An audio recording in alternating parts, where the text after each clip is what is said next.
Samuel Trapp, your Russian-speaking American. A couple of interesting things occurred yesterday that not so sure have been given proper attention anywhere because they're important things like Trump turning into a felon nonsense and earning $34 million in donations, because we all know the system has been bought long ago and they use it to destroy people that they don't like. Well, hopefully we all finally do something about it. But a couple interesting pieces of news that if you don't know, you probably should.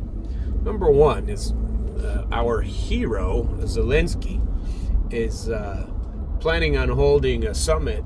It's going to be in Switzerland, where they've invited all the countries of the world, except Russia. Russia can't come, and we're going to force him to do the things that we think he should do. Well, it's never going to work, number one. It's a foolish way to end a conflict without the other side. Yeah, that's going to work. Good idea. A bunch of morons running our country and running NATO. That's for damn sure. Because it's never going to work. And important in that consideration, if you're not paying attention, is the fact that China has announced that they're not coming. Why? Because of the reason that I just said. How can you have peace talks if you're not going to invite both parties? Maybe if both parties were there, you could have some kind of resolution that might assist, that addresses both parties' needs. I don't know why everybody keeps... You can claim Putin's an evil dictator if you like. I frankly don't believe that. Don't believe that the people of Russia believe that. And I think you're a moron if you do believe that. That's not what's going on. And if you think that's what's going on, go study it yourself and quit listening to people who just want you to feel sorry for people getting bombed. I feel sorry for them too. But the reason they're getting bombed is the U.S. and Ukraine and NATO, not what happened in Russia. Russia's doing their part now. But if you don't know what happened, go freaking find out. I'm tired of people who don't understand and don't care to understand, don't bother to find out. Those people, I don't have a lot of respect for. I worked in the government, held a diplomatic passport for a number of years, worked as an interpreter and an inspector and an escort for Russians that came here for what? To eliminate nuclear weapons, to eliminate strategic rocket forces, intermediate range, short range, weapons, intermediate range. And now what are we doing? We've ignored that contract. We tore it up. The U.S. tore it up. We don't do it anymore.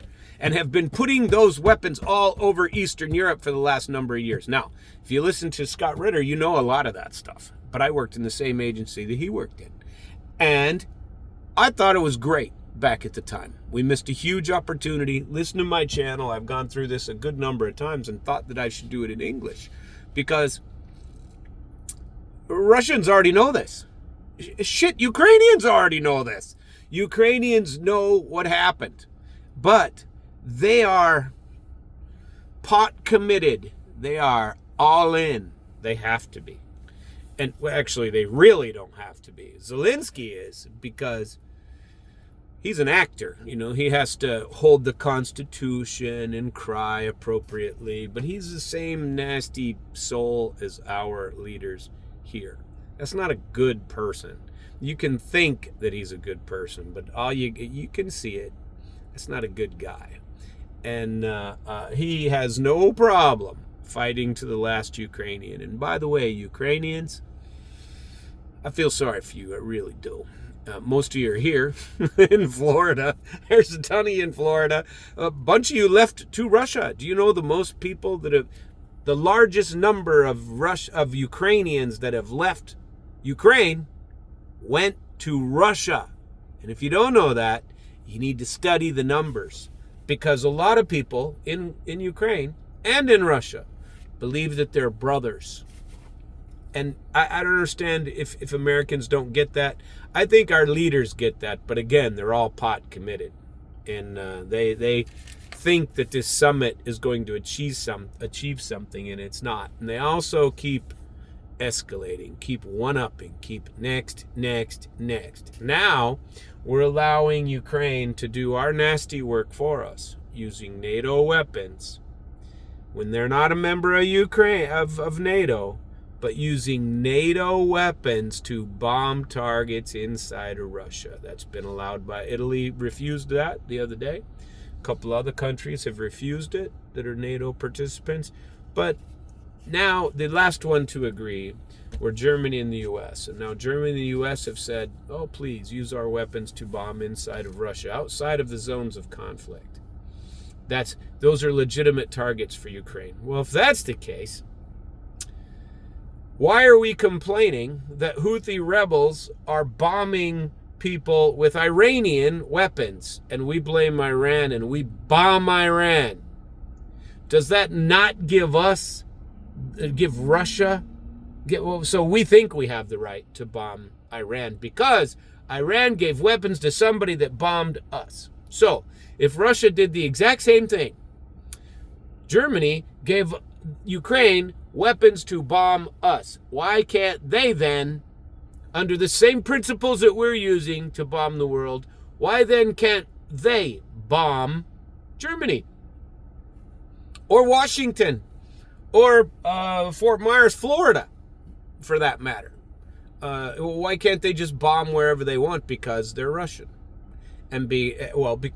Or what if Russia gave weapons to the Houthis and had the Houthis bomb?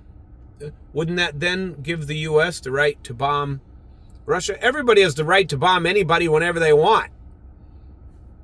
Why don't we just go with that route? And then we just bomb people and go, oh, sorry. So bombing is the new sanction, right? Instead of sanctions, now we bomb people. And we bomb them. We bomb them, blow up their stuff, blow up their infrastructure, and then the whole game is so the U.S. can come in and rebuild it. U.S. gets to rebuild it. They're just waiting for those doors to open back up so they can go in and rebuild and make all the money on rebuilding it all. On the U.S. nickel, by the way. That's not going to work this time, folks. I swear to you it's not going to work. China is standing up, and they're bigger than all of us. China is finally standing up. And China doesn't go into wars all over. I don't agree with with whatever worlds, but I believe whatever countries that want to bomb each other, that want to fight. But don't act like we're any different, because we sure as hell aren't. We have army bases everywhere. We bomb the hell out of everyone all the time, and you get a little blip in the newspaper. We bombed Syria again and destroyed them. Well, what are we doing in Syria? The exact same thing. What do we give a shit about Syria? We don't give a shit about any of it. We're Americans. We give a shit about America. Bring all the shit back here, and let's be Americans and quit trying to dominate the world. Why did we run away from England? Why? We wanted a free spot. We wanted self-determination. The rest of the world's not entitled to self-determination unless it's American self-determination. Ukraine can only self-determine itself with NATO help, and NATO doesn't want them. They've been very clear about that. But still, let's use all the NATO weapons and bomb the shit out of Russia.